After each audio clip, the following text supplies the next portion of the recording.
Good morning students. आज हम economics का चैप्टर नंबर 1 पालमपुर गांव की कहानी का पार्ट नंबर 3 रीड करेंगे। हमने पढ़ा है कि खेती के अंदर ज़्यादा उत्पादन को बढ़ाने के लिए रासायनिक उर्वरक कीटनाशकों का प्रयोग, HIV बीजों का प्रयोग किया जा रहा है। इसमें पार्ट नंबर 3 में हम पढ़ेंगे कि क्या यह सब भूमि धारण कर पाएगी। भूमि एक प्राकृतिक संसाधन है, अतः इसका सावधानीपूर्वक प्रयोग करने की ज़रूरत है। वैज्ञानिक रिपोर्टों से संकेत मिलता है कि खेती की आधुनिक कृषि विधियों ने प्राकृतिक संसाधन आधार का अति उपयोग किया है, बहुत ज़्यादा मात्रा में प्रयोग किया है। अनेक क्षेत्रों में हरित क्रांति के कारण उर्वरकों के अधिक प्रयोग से मिट्टी की उर्वरता कम हो गई है।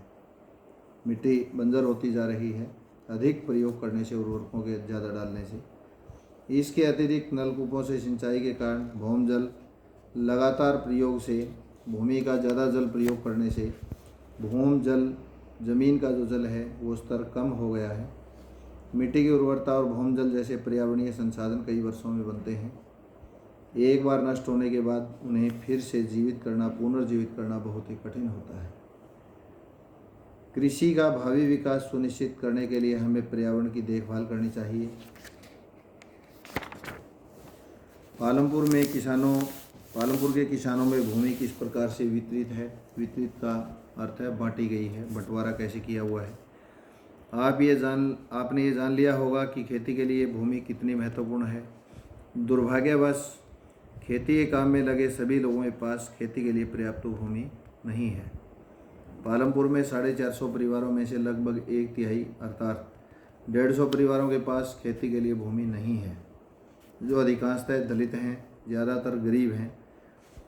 बाकी परिवारों में से 240 परिवार ऐसे हैं जिनके पास भूमि है। 2 हेक्टेयर से कम क्षेत्रफल वाले छोटे भूमि के टुकड़ों पर खेती करते हैं। भूमि के ऐसे टुकड़ों पर खेती करने से किसानों के परिवारों को पर्याप्त आमदनी नहीं होती है।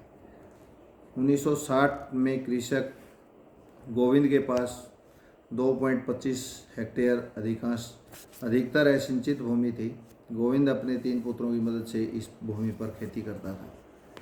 यद्यपि वे बहुत आराम से नहीं रह रहे थे, यानी इतनी भूमि पर खेती करने के बावजूद भी गोविंद बहुत कुछ ठीक ढंग से नहीं रह पा रहा था।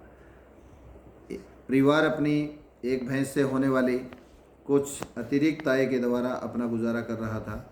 गोविंद की मृत्यु के पश्चात कुछ वर्ष के बाद ही यह भूमि उसके 3 पुत्रों के बीच में बंट गई। प्रत्येक के पास अब केवल 0.75 हेक्टेयर भूमि का एक टुकड़ा रह गया था। परंतु अब बेहतर सिंचाई व्यवस्था और खेती की आधुनिक विधियों के बावजूद भी गोविंद के बेटे अपनी ज़मीन से गुजारा नहीं कर पा रहे थे। वर्ष के कुछ भाग में उन्हें कुछ अतिरिक्त कार्य भी ढूंढना पड़ता है। आप एक गांव के चारों ओर बिखरे हुए भूमि के छोटे छोटे टुकड़ों को देख सकते हैं, जिस पर छोटे किसान खेती करते हैं। दूसरी ओर गांव के आधे से ज़्यादा क्षेत्र में काफ़ी बड़े आकार के प्लाट होते हैं।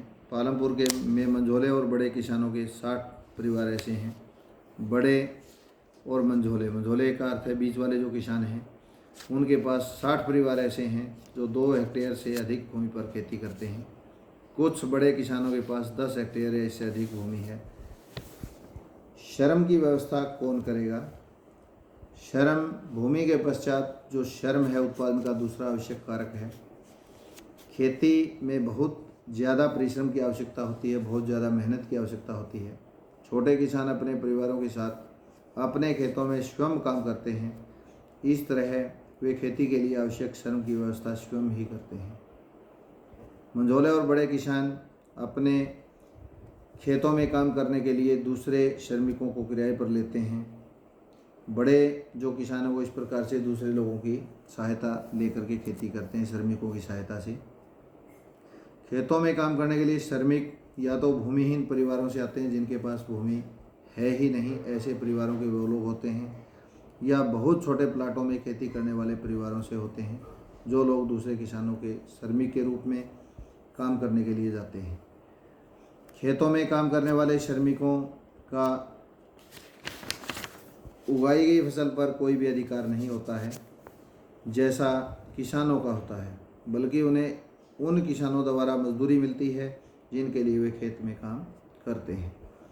मजदूरी नकद या वस्तु के जैसे कि अनाज के रूप में भी हो सकती है या नकद पैसे के रूप में हो सकती है।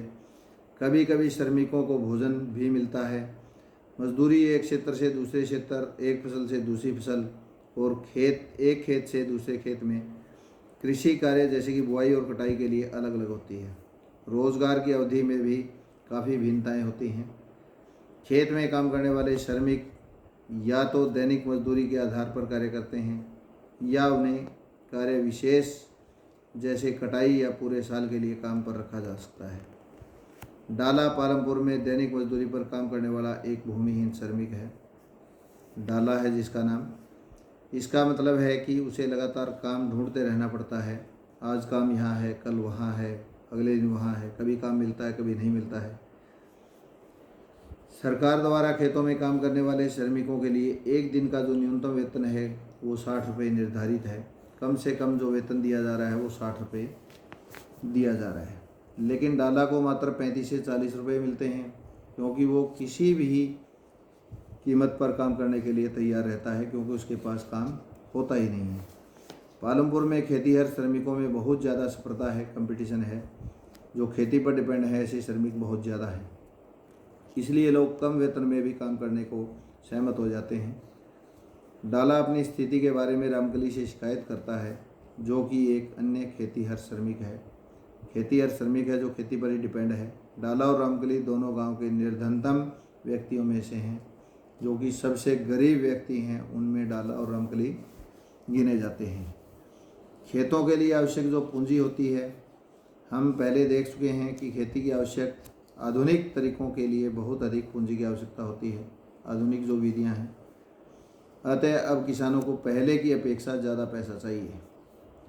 अधिसंख्य जो छोटे किसान हैं, उन किसानों को पूंजी की व्यवस्था करने के लिए पैसा उधार लेना पड़ता है। वे किसान बड़े किसानों से या तो गांव के साहूकारों से खेती करने के लिए विभिन्न आगतों की पूर्ति के लिए करने वाले व्यापारियों से कर्ज लेते हैं। ऐसे कर्जों पर ब्याज की दर बहुत अधिक ऊंची होती है। कर्ज चुकाने के लिए उन्हें बहुत कष्ट सहने पड़ते हैं।